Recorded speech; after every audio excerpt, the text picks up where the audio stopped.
minta perusahaan ini untuk segera kembalikan. Kalau masih ada yang tersisa, kita pidanain.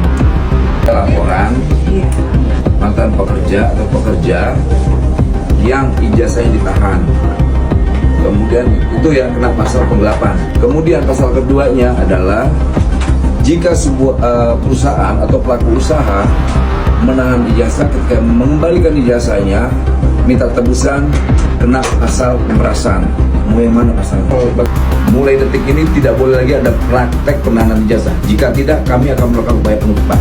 Jadi gini Pak, untuk alur ijazah mungkin nanti pada saat memang mereka sudah ada seragam dari kembalikan dari kita. Kalau kalian bikin syarat, kami juga bikin syarat. Iya. Kami pidana dulu, ya kita pulangin ya. Iya. Kalian mau dipidana atau enggak nih?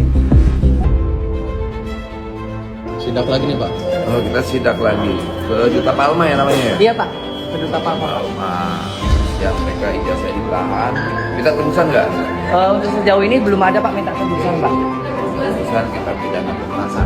Ini sekarang kita di ofisnya Duta Palma yang bergerak di Bidang sawit industri ya? kelapa sawit Pak. Kelapa sawit. Kalau ada perusahaan atau pelaku usaha yang melakukan penahanan ijazah, kita akan melakukan tindakan hukum.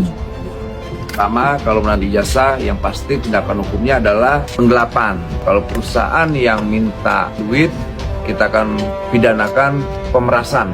Ini bentuk ketegasan negara, bentuk ketegasan pemerintahan Pak Prabowo.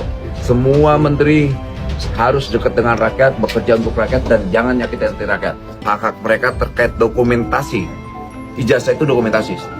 Kalau seandainya praktek ini dilakukan, kami akan melakukan tindakan pidana. Jadi Pak Heri mana panggil?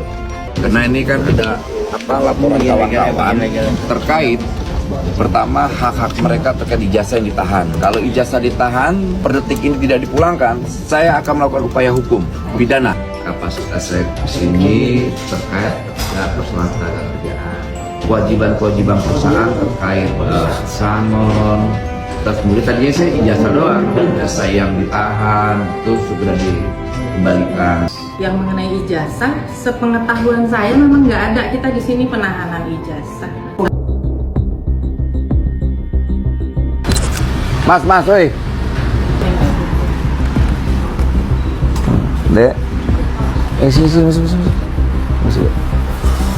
Dipanggil dong bosmu. Kok kurang ajar gitu sih? Kita wakil menteri dicuekin. Saya dengan Immanuel Ebenezer, wakil menteri tenaga kerja. Kedatangan saya ke sini, sekali lagi Mbak, ini ada laporan aduan terkait ijazah ditahan. Kedua, ketika ijazah diminta, katanya harus bayar 20 juta.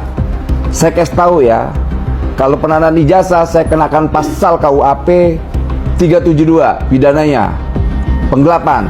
Kedua, kalau minta duit, saya kenakan pasal 374, itu pemerasan. Saya cuma minta kooperatif, kalau tidak saya akan perlakukan tempat ini kita segel. Dipulangin sekarang, jangan pakai nanya dan pakai kelamaan. Tapi yang bersangkutan ini masih ada masalah sama kepala teknisi kita Pak. Apa? Persoalannya apa? Kalau soal duit, kita laporin ke polisi sekarang. Saya datang baik-baik ini ya. Saya datang baik-baik, pulangkan ijazah mereka, itu dokumentasi pribadi mereka. Kalau kamu masih ngotot, saya pidanin kamu di sini. Saya nggak main-main. Udah gini, kita ngapain debat persoalan itu nggak penting. Itu substansi atau tidak? Gitu. Ujungnya nyangkal, geledah, segel, tangkap.